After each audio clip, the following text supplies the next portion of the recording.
চাকচিক্য ও দামি পোশাক দিয়ে আমরা মূল্যায়ন করে মানুষকে ছোট্ট একটা গল্পের মাধ্যমে তুলে ধরছি।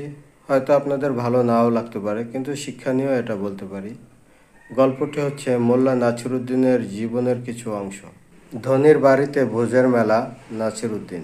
এক ধনির বাড়িতে ভোজ হবে, খবর পেয়ে নাসিরুদ্দিন সেখানে হাজির। ঘরের মাঝখানে বিশাল একটা টেবিলে লোভনীয় সব খাবার সাজানো আছে রূপার পাত্রে।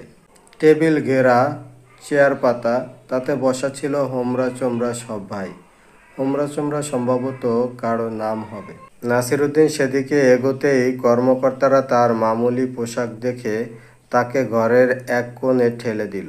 নাসিরুদ্দিন বুঝলেন সেখানে খাবার পৌঁছতে পৌঁছতে রাত কাবার হয়ে যাবে।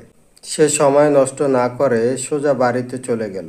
বাড়িতে গিয়ে ট্রাঙ্ক থেকে তার দাদার আমলের একটা ঝলমলে আলখাল্লা আর একটা মণিমুক্তা বসানো আলিশান পাগড়ি বার করে পড়ে আবার সেই নিমন্ত্রণ বাড়িতে চলে গেল।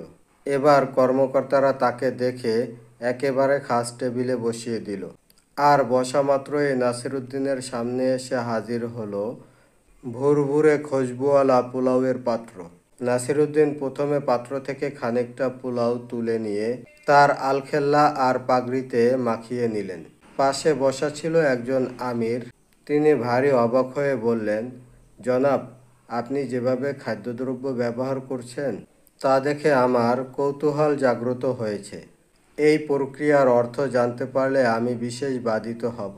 অর্থ খুবই সোজা, বললেন নাসিরুদ্দিন। এই আলখেল্লা আর এই পাগড়ির দৌলতে আমার সামনে এই ভোজের পাত্র। এদের ভাগ না দিয়ে আমি একা একা খাবো, সে কি করে হয়?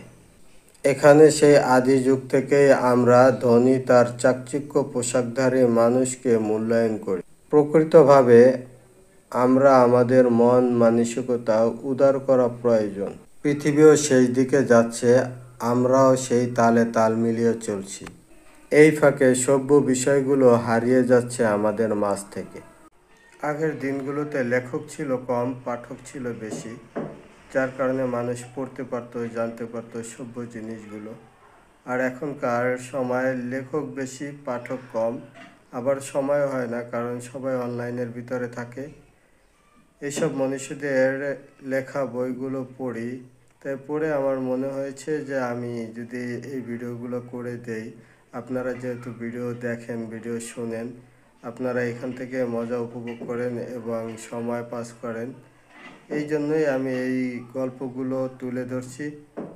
হয়তো অনেকের কাছে বিরক্ত লাগে লং ভিডিওতে, আবার অনেকের কাছে ভালোও লাগে। এই কথাগুলো যদি আমি প্রথমে বলতাম ভিডিওর, তাহলে অনেকের বিরক্ত ধরে যেত।